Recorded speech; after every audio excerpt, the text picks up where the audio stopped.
Bonjour et bienvenue dans cette vidéo, je vais corriger le premier quiz sur les fluctuations estimation. Première question, si n égale à 40 et p égale à 0,1, les conditions d'utilisation de l'intervalle de fluctuation asymptotique sont-elles vérifiées? De quoi s'agit-il? Eh bien, l'intervalle de fluctuation asymptotique, comme son nom l'indique, c'est un intervalle qui correspond à une limite.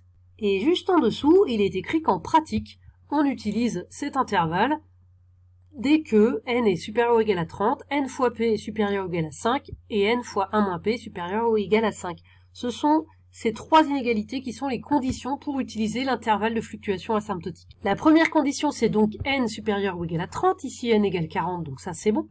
Ensuite, deuxième condition, n fois p supérieur ou égal à 5, et ici n fois p, 40 fois 0,1, ça fait 4, donc c'est pas bon. La réponse est non. Deuxième question, cette fois-ci on donne p égale 0,2, n égale à 40, entre parenthèses, c'est un cas où l'intervalle de fluctuation asymptotique peut être utilisé, même si là on ne vous le demande pas, et donc on vous demande de calculer cet intervalle. Donc il s'agit de faire ce calcul.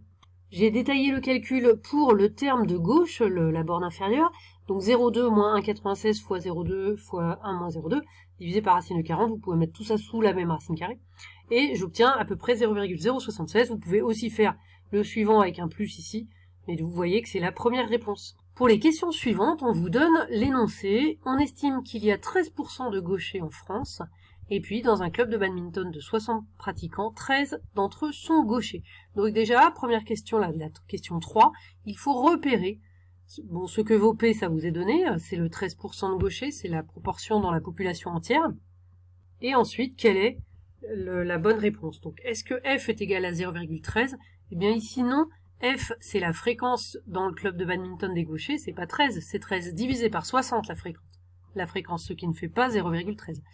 Ensuite, donc, soit n égale 13, soit n égale 60. Ici, n, c'est bien le nombre total de notre échantillon. Ici, c'est 60. Donc, c'est la dernière réponse. Question 4. Peut-on estimer que le nombre de gauchers est anormalement élevé dans ce club de badminton? Alors, pour cela, on calcule l'intervalle de fluctuation asymptotique. On a déjà dit que c'était une situation où cet intervalle peut être utilisé. Donc ici, on a vu juste avant p égale 0,13 et n égale 60. Pour l'intervalle, je vous rappelle que la fréquence n'influe pas. Là, on utilise juste p et n. L'intervalle, il dépend de p et du nombre de personnes. Donc on remplace, on obtient ces valeurs. Donc voilà notre intervalle.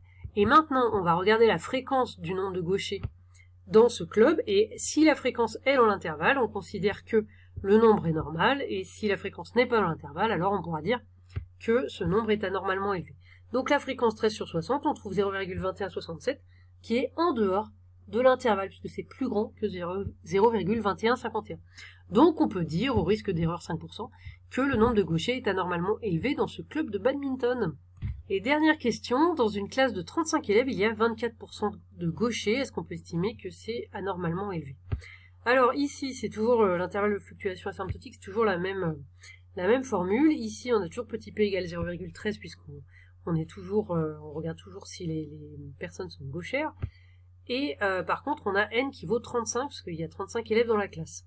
Vous pouvez remarquer que si vous vérifiez d'abord les conditions d'utilisation de l'intervalle de fluctuation asymptotique, ici n fois p est plus petit que 5, pas beaucoup mais un petit peu, donc normalement on ne peut pas l'utiliser.